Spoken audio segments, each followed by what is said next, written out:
আর 5টা দিনের মতোই বড় বোনের সাথে স্কুলে যাওয়ার কথা ছিল রামিসার, কিন্তু ফুটফুটে এই ছোট্ট মেয়েটিকে খুঁজে পাচ্ছিলেন না তার মা।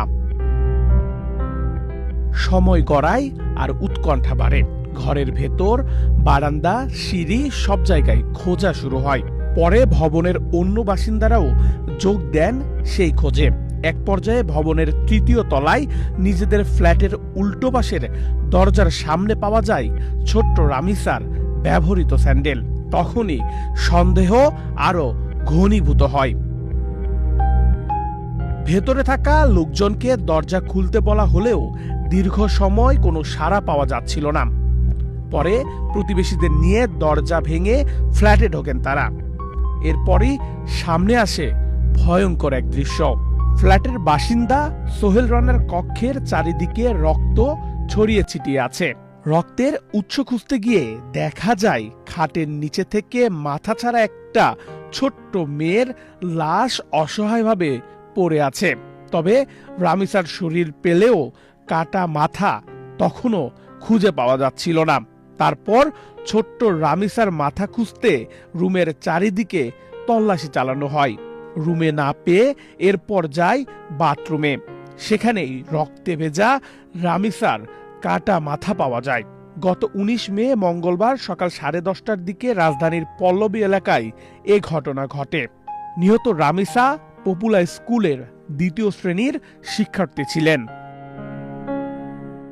পুলিশের ভাষ্য অনুযায়ী রামিসার মা যখন দরজায় নক করছিলেন তখন ফ্ল্যাটের ভেতরেই হত্যাকাণ্ড সংঘটিত হচ্ছিল।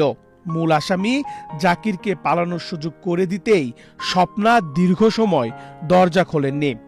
জাকির পালিয়ে যাওয়ার বিষয়টি নিশ্চিত হওয়ার পরই তিনি দরজা খোলেন। ঘটনাস্থল থেকে তাৎক্ষণিকভাবে জিজ্ঞাসাবাদের জন্য স্বপ্নাকে আটক করে পুলিশ। রামিসার পরিবার ওই ভবনে প্রায় 17 বছর ধরে বসবাস করলেও অভিযুক্ত দম্পতি মাত্র 2 মাস আগে বিপরীত পাশের ফ্ল্যাটে ভাড়ায় ওঠেন। পুলিশের কাছে স্বপ্না জানিয়েছেন তার স্বামী জাকির বিকৃত যৌন লালসা পছন্দ করত। তার সাথেও এমন পাশবিক নির্যাতন করেছে। রামিসাকে দেখে ভালো লাগার পরই তার স্বামী জাকির বাসা পাল্টিয়ে 2 মাস আগে এই ফ্ল্যাটে বাসা নিয়েছে, যাতে বিকৃত যৌনাচারের স্বাদ মিটাতে পারে।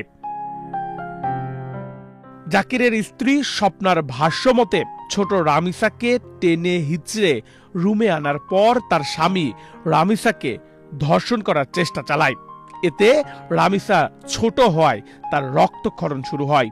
রক্তক্ষরণ টের পেয়ে জাকির দ্রুত গলা টিপে রামিসাকে হত্যা করে। এরপর কেউ যাতে টের না পায় তাই স্বপ্নাকে সাথে নিয়েই লাশ গুম করার জন্য রামিসার শরীর থেকে মাথাটা কেটে আলাদা করে ফেলে। জাকিরের পরিকল্পনা ছিল মাথাটাকে এক জায়গায় ফেলবে এবং শরীরটাকে অন্য জায়গায় ফেলবে, যাতে কেউ লাশ চিনতে না পারে। কিন্তু তার আগেই রামিসার মা দরজার সামনে চলে আসায় সেটার সম্ভব হয়নি। জাকিরও ততক্ষণে জানালা কেটে পালিয়ে গিয়েছে, আর তাকে পালাতে সাহায্য করেছে তার স্ত্রী স্বপ্না। জাকির পেশায় একজন রিকশার মেকানিক। নৃশংস এই হত্যাকাণ্ডের মাত্র 7 ঘন্টার মধ্যেই প্রধান অভিযুক্ত জাকির হোসেন ও তার স্ত্রী স্বপ্নাকে গ্রেপ্তার করেছে পুলিশ। নেহাল আহমেদ প্রান্ত, বাংলাদেশ প্রতিদিন।